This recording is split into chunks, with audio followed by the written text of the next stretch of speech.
The Multiverse Collective. We are traveling back in time around 4,500, 4,600 years, and we see a young Zordon on the planet Eltar after just completing a mission to save the universe from the Charybdis. What? I'm gonna let you do this. What does Zordon look like here? Throw whatever you want out, and it'll be canon. Wow. Okay. Well, hot damn. All right. Throw me on the tracks like that. Okay. So this is just like right after he defeats Charybdis. Yeah, him and his ranger team. You know, Zordon is the Golden Ranger, the Phoenix Ranger. He is the leader. He has the best connection to the morphing grid out of all the rangers. Gotcha. You know, it's just been a long, arduous battle. So yeah. How's he looking? How's he feeling? So I see the scene opening where like this is just literally after Charybdis's body hit the ground, so there's still like a plume of smoke in the background and still like echoes of rumbles from when he hit. And I think kind of coming down, like about to hit that superhero landing, but he's just like levitating down instead of that drop. And he just lands in that 3-point stance, stands up, looks around, and you hear in the helmet, "Oh, everybody good? Everybody all right? We lose anything? Lose anyone?"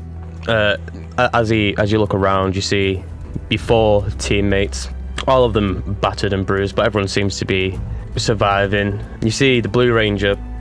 The Blue Ranger is the Nymph Ranger, and he's like, "Oh, yeah, I'm all good. Gonna take a couple weeks to recover after that fight, though." Yeah, but like, is anything broken?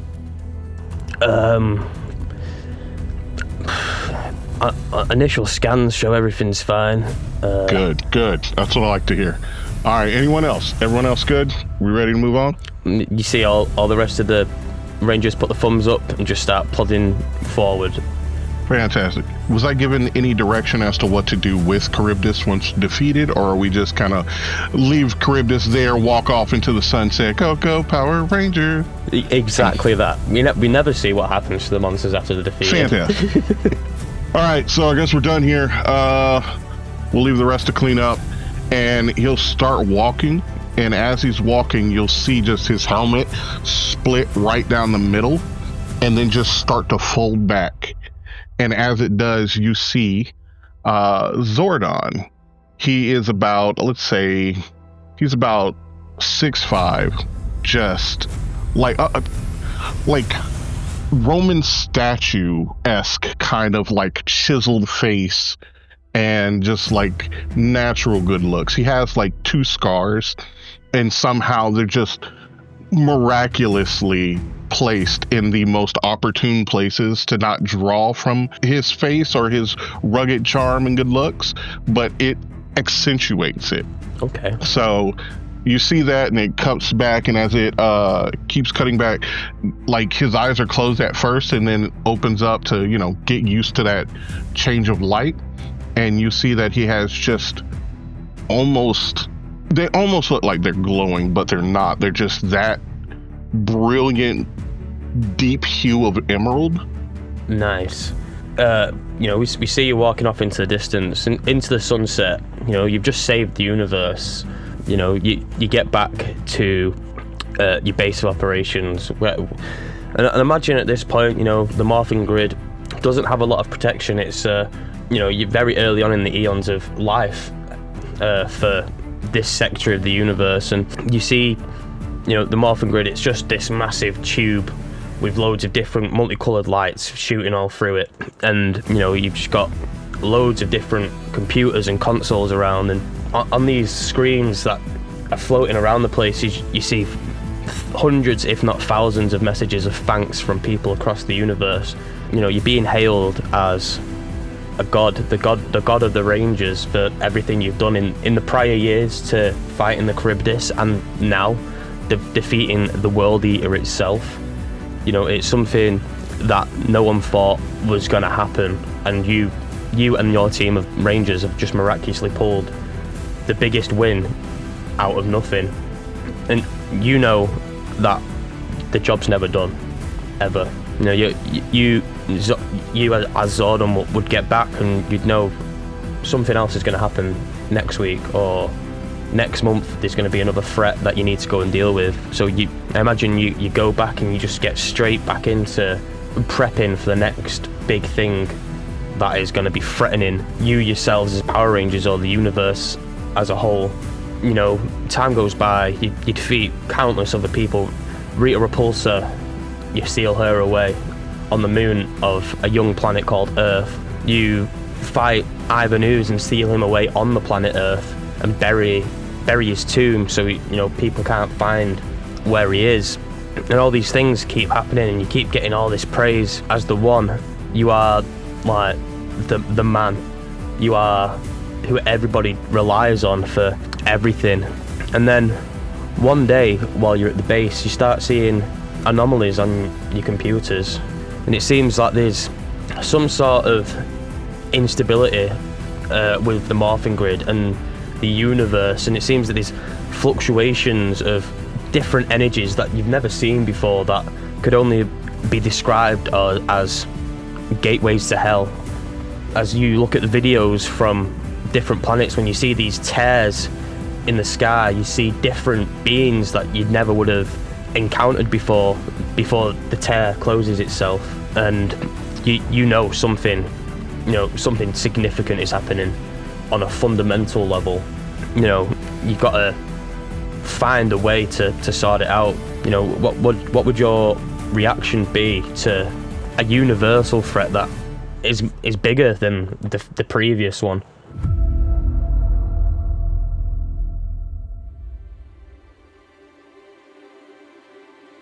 When the camera pans over all the alerts and everything going off of, and then turns back to Zordon sitting at the computer looking at all these alerts, he will most certainly 100% have just not really a high and tight, because it's not going to be that high, but essentially just a fade, like a really low fade. And he's completely clean shaven and is just sitting upright, and you'll see his eyes, like it goes from the screen to his face, and you just see his eyes darting all over the board. But the rest of him is extremely calm. He's not freaking out. His eyes are darting because it's taking in a lot of information at one time, because he is raised to take every situation, analyze it, go through numerous possibilities of what could and could not happen, and then start formulating plans immediately off the bat. So that's what he's doing right now. He's looking around, and then as he does that for about a good 30 seconds, he calculates like the dangers to everyone. He never really calculates danger to himself, because he feels that he was raised for this. He was bred for this. This is what he was destined to do. So as long as he keeps his wits about him and his head on his shoulders, he doesn't have to worry about whether it's too dangerous or not. If any of the other Rangers are going, he's going. And so he just makes quick little calculations about who needs to worry more about dangers that we're gonna face going into this. And he'll just sit there, and you'll see his hand kind of typing on a little pad, and it's just assigning percentages for like danger levels to each one of the Rangers. And then he'll just hit a button, and it sends it out to all the Rangers, letting them know, hey, this is going on. It's really just a detailed itinerary of like what's going on, what his plan is, what everybody can expect. And it's just it's a lot for just a hey, there's something going on alert, but this is how he goes. This is how he handles things. So if you roll, have you got dice with you? 2d6 we need. All right, so you say grab 2d6? Yes, so what I want you to roll is 2d6 plus your savior modifier, which is 3. Let's see. Okay, let me find these d6. Oh shit, they're everywhere. Oh god, they're in my raccoon ones. I gotta find special Zordon dice now. There we go. Okay. Okay. So yeah, look, like you can't really see, but my hands are packed with dice, and there's still more in the bag. Fun fact: Adam from Roaring Trainers got me this bag. Damn. The reason being is because I horrified him so bad that he did it. All my dice in in one hand. Nice. But yeah, I remember we were on like a TTRPG talk show, and they were talking about dice, and I was like, yeah, I got a bunch of dice. I just kind of leave them in a box here. And he was like, and he was like, here, just take this. And I was like, okay, thanks. All right, so 2d6 plus Savior. Hot diggity dang. All right. That is plus Savior 10. Okay, cool. So the information you send out is perfect, down to the letter. Everything you need. It's got where everybody needs to be, where everyone needs to be situated, what they need to do, the timings of their actions, everything down to the last minute detail is there. And you know, this is, as you say, you've been raised for this. You know that you are doing this no matter what. Yeah. This is, you know, it's part of the job. A couple of days go by, and you know, all these tears in reality are coming through. They're getting bigger, they're getting more prolonged, things are passing through. Thankfully the Rangers are always there in time to thwart the attacks, but you know, there's stuff like giant dinosaur monsters that you've never seen before, stuff like that, you know, stuff that isn't from this universe as far as you are aware. And you know, after, you know, getting to a tear before, you know, you've calculated where it's going to be, you get there, and after you do these tests on the tear, and you know, these tears, they're filled with some sort of malicious energy, something that you can't quite place. The only place you've ever known to have anything sort of close to this is the Monaro's Casino, which, you know, that's been there before you were born, and nothing ever changes there. Everything's always the same. Everybody's always there at the same time, the same people every time you go. So you're sure it's not them, but this is not something that you think you can stop with just being a Power Ranger with the ability to morph. You know, it's something more, something that you're going to have to find a way to dissipate before things get out of hand.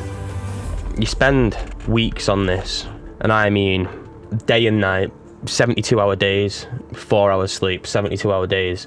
You are constantly tearing yourself down to find a way to basically stop these incursions happening, and they're getting worse. There was one on Xelon Prime that just stayed open and it still hasn't closed. Things are coming through, and you've had battalions of warriors and rangers be there the whole time just to make sure nothing comes through that will destroy everything. Ooh, can I add something onto that? Yeah. Can it be that at first Zordon was just hitting each mark like perfectly? As soon as it's getting ready to open, we've got rangers there. We're locking it down, closing it, boom. But then the thing that started him down this spiral is at first, it was to a point where he'd land, walk out, and stand right where it's about to open.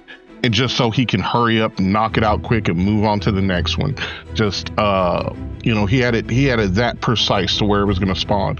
But as this went on, as the weeks went by, he noticed that it was over a degree from where he thought it was. And it started like that, where there were small, insignificant changes to these things. There were irregularities, things he couldn't control or predict. And as it went on, it started to get bigger and bigger and more noticeable by other people.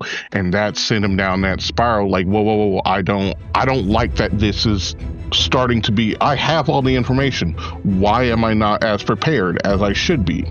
Like, this is supposed to come up, be here for this amount of time. We can take it out and then keep going.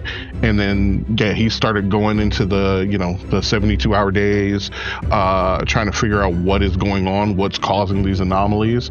And then, yeah, that's like you said, there's one that showed up most recent that just will not close. And we've done everything that we've done in the past to close them. And this one just won't close. Yeah, 100%. And I feel like all this, as you said before, he's good looking, he's well groomed, he looks after himself, he looks on top all the times. And I feel like we come to him as he's sat at his desk or computer in base, and the camera pans to him, and he's just got like a really stubbly beard, sort of like this, getting there, not fully there yet. It's starting to it looks very unkempt. He's got like deep bags under his eyes. He looks like he's lost quite a bit of weight just from doing nothing but focusing on this. Yeah, he just doesn't look good. Yeah, he does not look great.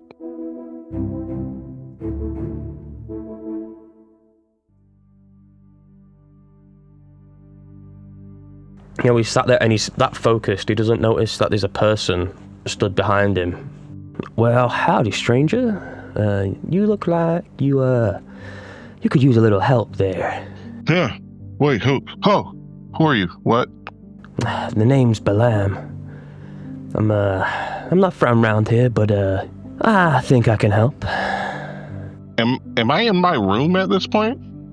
You are. I think you're like at the consoles, still doing your 72-hour shift. And this guy's just sort of appeared out of nowhere. How did you even get in here? Who? And he's looking around. He starts bringing up, trying to look for like logs for anyone that let someone on, into the base or anything. You don't need to worry about that, Zordon. Where I come from, an entry is just another means of talking. He's gonna like slowly kind of like, he's gonna look up at the individual, and then as he's staring at them, his hand's gonna move, and he's just gonna like shut down the console. It just starts closing all the files and shutting down, and then he's just going to stand up slowly and turn and look at this person. Am I looking up, down, straight at them? I'd say you're probably pretty much eye level with each other, and you look at this person, and for some reason you can't really make heads or tails of what the face looks like. You get the barest minimum descript. It's got a mouth, it's got a nose, it's got eyes. He's like blinking often and like starting to rub his eyes because he's like, okay, I guess I've been up a little too long. That's why my eyes are not focusing. That's what he's thinking. And he's wearing a black trench coat, black waistcoat. He's got a cowboy hat on. He's got a derringer at his side and cowboy boots with what they called again? The star things. The Spurs on them. And he's just like, you're letting yourself slip, bud. Okay, I don't know who you are, who you think you are, or what you think you're doing, but this is a secure location, and you need to leave. Sir, I am just here to help you with your, let's say, break-in time, break-in space. It doesn't take a scientist to notice that the Rangers are failing to stop these tears.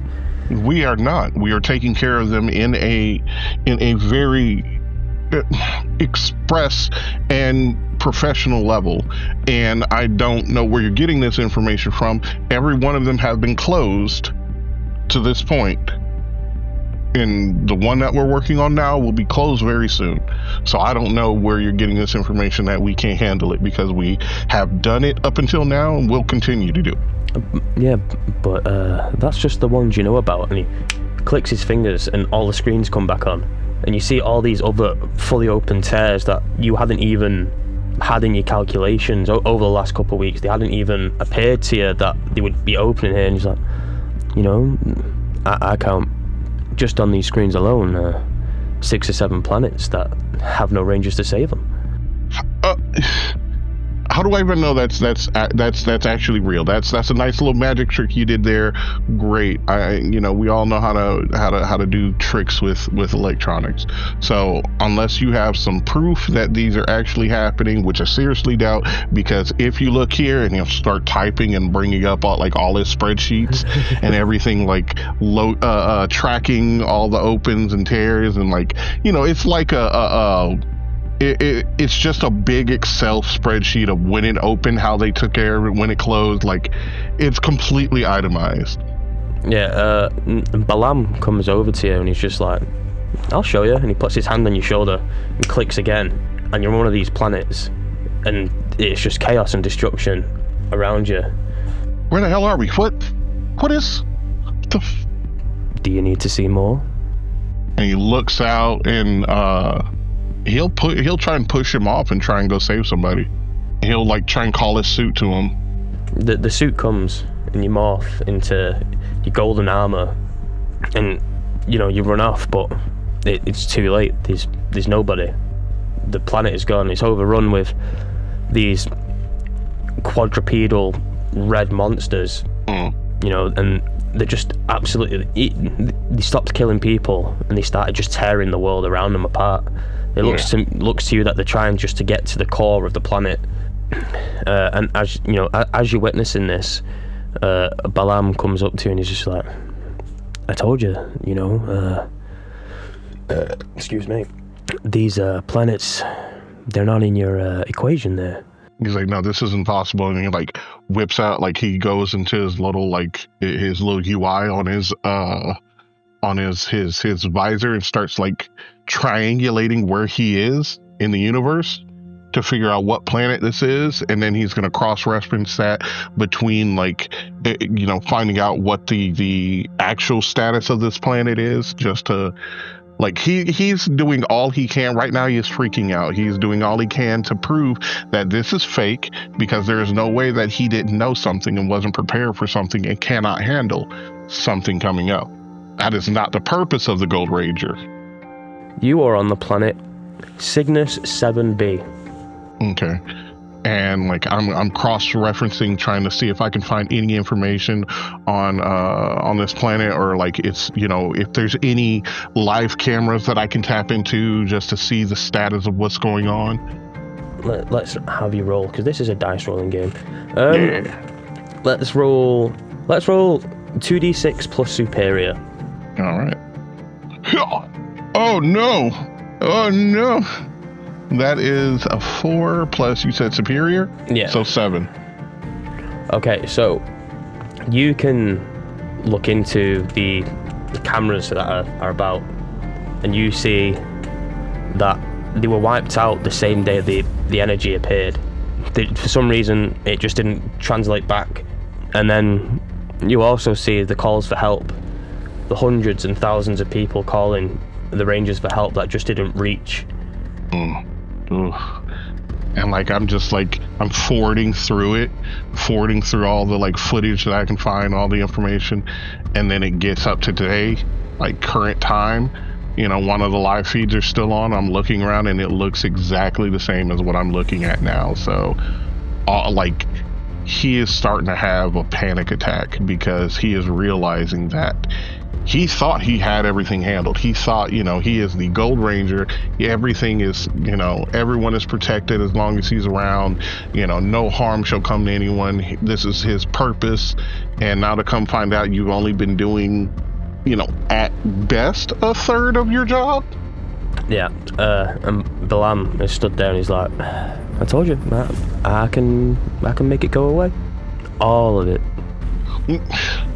We can fix. I don't need you. We can fix this. Now that I know, and I can add these calculations in, I can make sure that we know when things are going to start happening, so we can take care of it, and this does not happen again.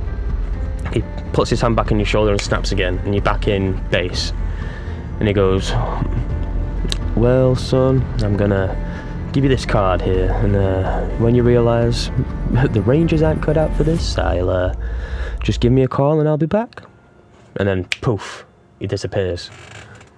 He looks at the card for a minute, takes a deep breath, and I'm not gonna need this, and just tosses it to the side, and just gets back on the computer and starts going crazy. Like, he's adding all sorts of new calculations. He's going above and beyond even his level of going above and beyond, because he feels that what he was doing up until this point was inadequate, and that he's missed a lot, and he is failing as the leader of the Rangers. Yeah, and, you know, for a time, for a couple of days at least, you know, all these new calculations are working. You're saving planets, you go into planets, you're saving people who had already been, you know, attacked and had a prolonged attacks, and, you know, you're getting there and you're making those difficult decisions and you're saving countless lives. But then one day again, something happens out of your calculations, and this time the tear wasn't on a planet, it was in the middle of space, something you hadn't accounted for, and a fleet of just giant bombers fly out, start attacking planets in the nearby sector to it. It's not just that, another tear forms at the same time, and giant robots with men piloting them come through, and they start attacking everything, and all these things start surmounting, adding up. Demons who look like humans and act like humans come through, and they're stealing people's lives with these deals that seem amazing in the time, but when you see the corpses of the people who've made these deals, you can see there's nothing. Normally there's an angelic sort of presence after somebody passes, and you can tell that they've passed on peacefully, but these, you see the faces and the bodies, and they look like they've been tortured, and they look like everything they've done has not been worth it. It's like the very essence of themselves, the souls have been taken and used to power something else. And, you know, these occurrences, they keep piling on and piling on and piling on, until there's a point where even Zordon, you can't keep up with what's going on. You know, you're putting calculations in for one tear, and then on your screen another 3 or 4 will flash up, and the Rangers in your team, they can tell that, you know, you're about to lose yourself into this madness, at the cacophony of all these numbers and calculations, and they're trying to help you, but I feel like at this point Zordon is just 100% devoted to saving everybody. Yeah, I agree. I think at this point, like, everybody's worried about him losing himself, but I think at this point it's already happened. He is so obsessed with making sure, with covering up for all those failures he's had and not letting it happen again. He's gone extremely into overdrive, to the point where he's not himself. He tries to grab micro naps whenever he can, just because he knows physically his body can't keep going without him. But other than that, he is severely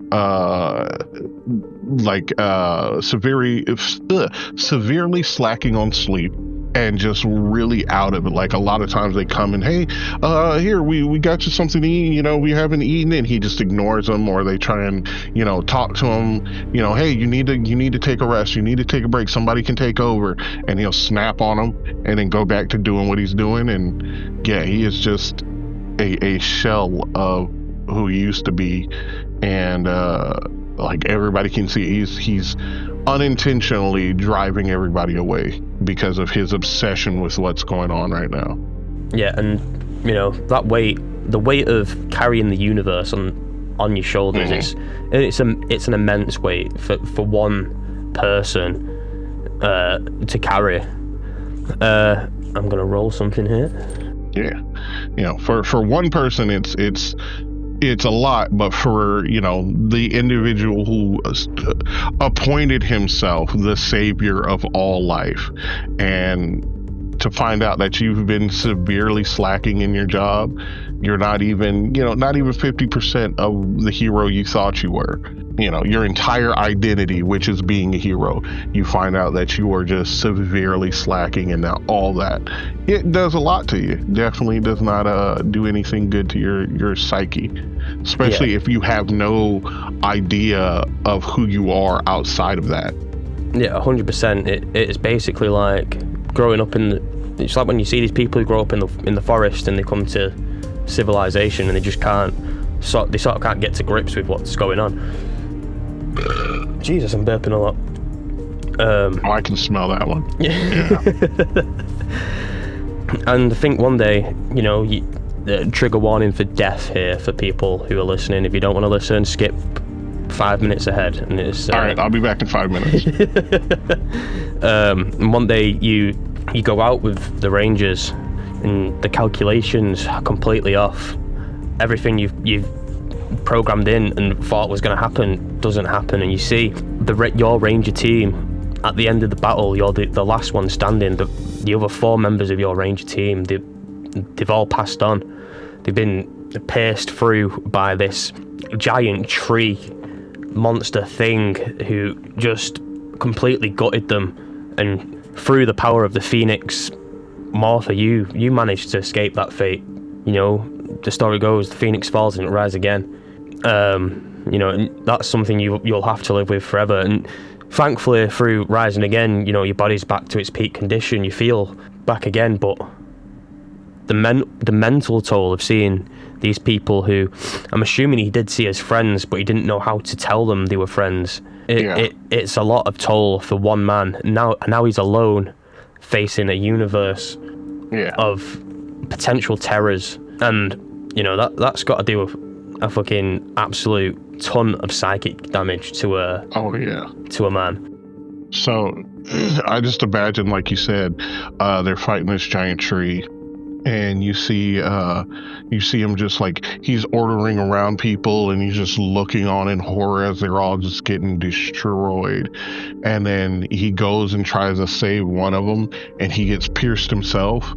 And then like he goes to drop down, but then the power of that suit kicks in and like, hits him with a quick, like a big regen kind of nova. And so, he comes back and then looks around, but at that point he doesn't know how long he was out. He could have been out for a minute, an hour, a day. But when he comes back, he looks around, and there's just the bodies of all of his teammates and friends all over the ground. He looks just as bad as his uniform looks just as bad as theirs, where it's ripped, torn, pierced through, like half of the helmet is destroyed, but everything underneath, like his actual body, has been healed and rejuvenated, so it looks brand new, like he hasn't taken any damage. But you just see out of the side that's broken, you see his eye is just wide and darting all around, trying to process what's going on and figure out, like, his brain is doing everything it can to prove this is not real. This is not reality. This isn't happening. He didn't let this happen. And I think after he goes and like grabs one of the Rangers and starts like trying to shake him and talk to him, and then it just like his mind breaks and he realizes that everyone is dead, and it was because he couldn't save them. He led them to this.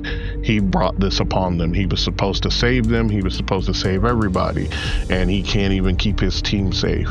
And I think he just drops to his knees and just lets out just a soul-shattering scream. And it's just like the camera just kind of pans out, like looks at him from above and starts to back up as he's just staring, and you see the half that is still there that just looks a little scuffed and damaged, but then you see the broken part open, and you just see the pain in his face as he's screaming out, and tears are just running down the side of his face. Yeah, and it's a lot. He's not having you are not having a good time. I think you get back to base, and this might be the first time when you've got back to base where you don't start doing calculations. You start, every single time you've been out recently, it's fight, get back, find the next one, fight, get back. And now it's just you sit down, and it's more of a I can't win this. You're completely dejected. And as you sat there, just sort of in a daze and sort of trying to figure out the next step, you notice in the corner of your eye that card, the card of Balaam, who said he could stop it all those weeks ago.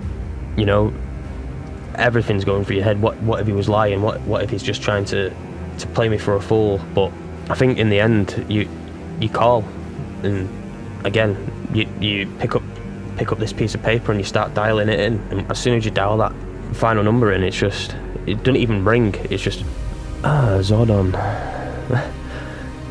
You took a bit longer, but I'm back. Are you ready to make that deal? How do I know you can go through with it? How do I know you can hold up your end of the bargain? Well, put it this way, nobody I've made deals with before has had any problems. Yeah, that's a likely story. Yeah. Okay. Let me show you this. He clicks, and a screen comes on, and it shows a tear just opened, freshly opened, and he goes, "This is the power I have." And he clicks, and the tear closes, and every being that was on the planet that wasn't from this universe gets sucked back in. And he goes, "That was a freebie. Just to sweeten the deal." Fine. What do you want? I want the Phoenix Morpher.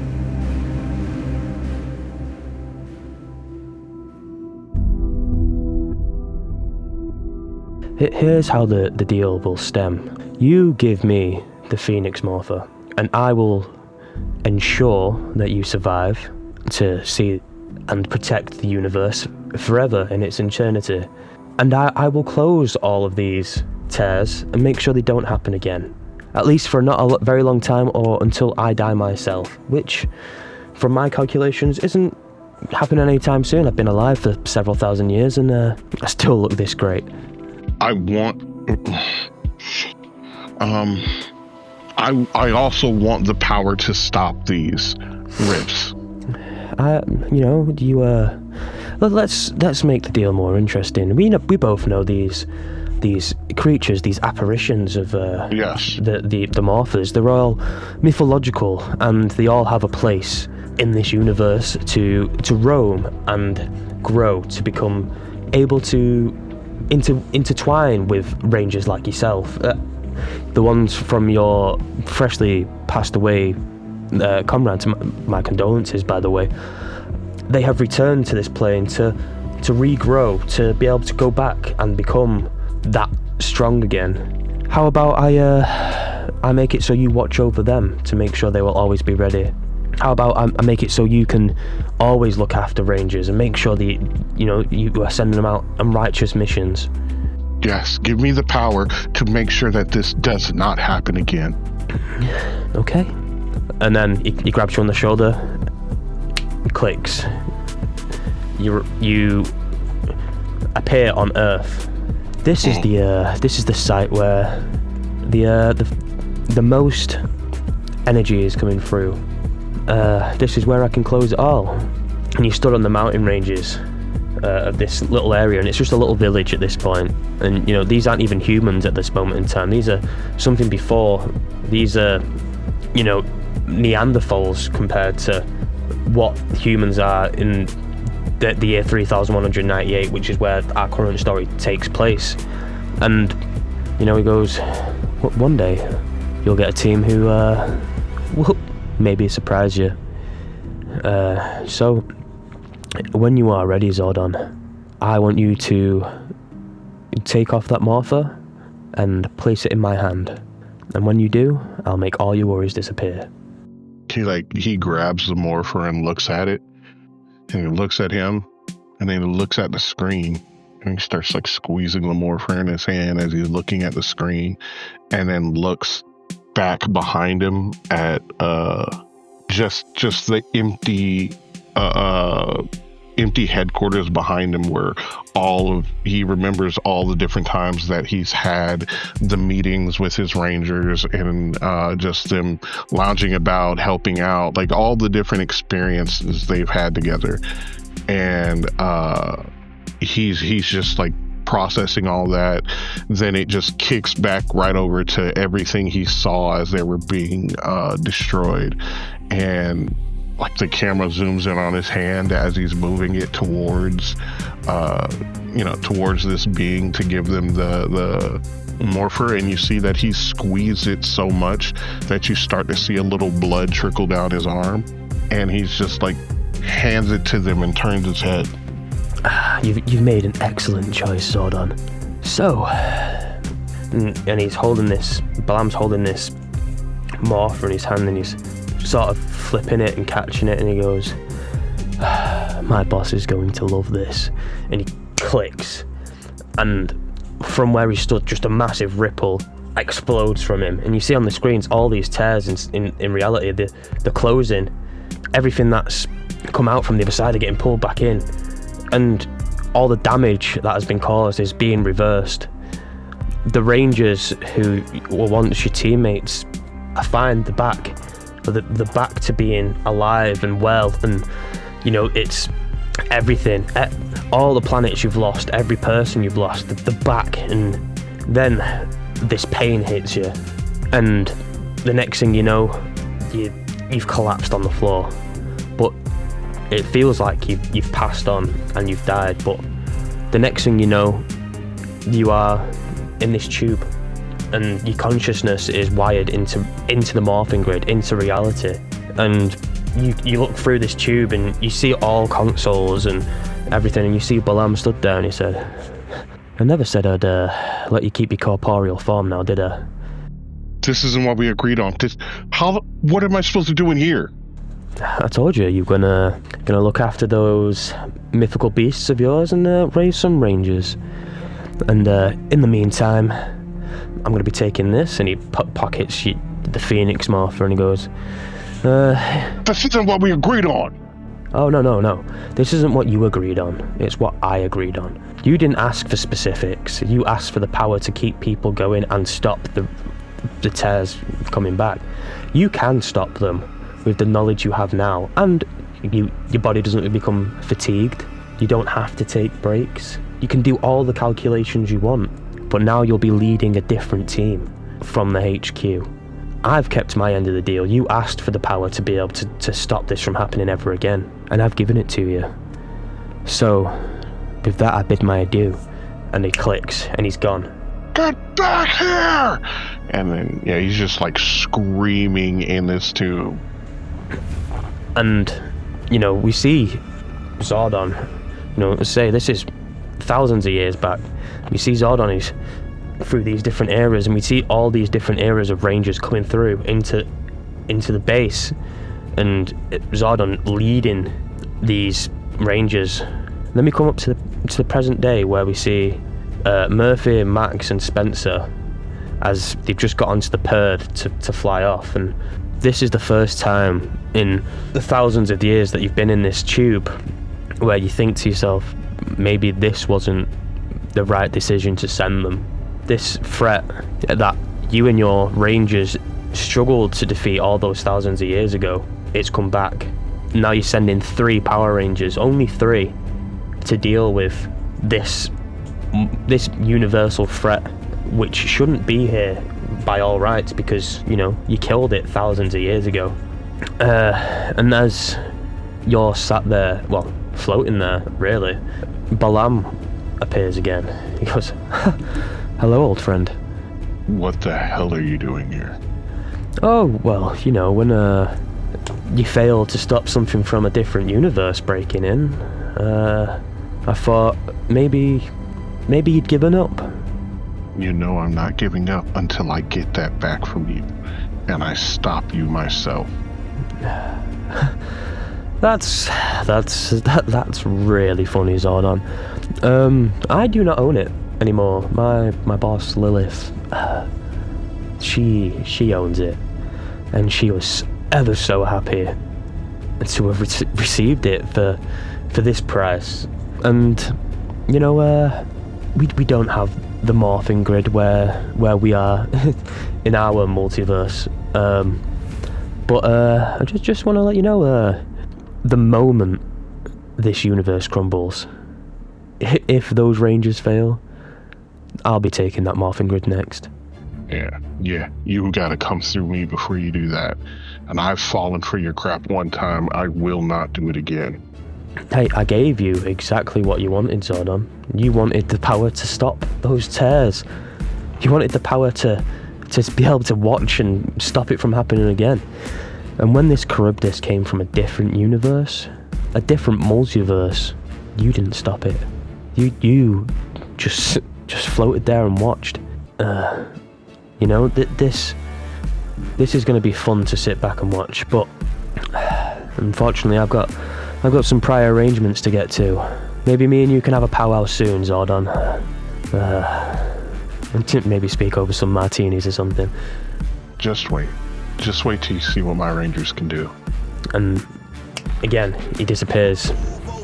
Enough of that mediocre I've been. The man since cruising around in the stroller. I got ice in my veins like a cut in Minnesota. Why not show you how I'm built? Come a little closer. A lot of heart, been smart, aura got a glow. We can restart, give head start, still get the same result. I'm about mine. Don't you get it confused? I'ma win again. Yeah, that's all that I do. I got that dog in me, yeah. Turn me up. Big energy, got the crowd going nuts. I got that dog in me, any up. I take on anyone. I don't need a one-on-one. I got that dog in me, yeah. I'm talking all bite, no bark. I could rip your squad up. I got that dog in me, So what's up? Yeah. So what's up? They don't get it. I'm different. I'm the type to break through the door.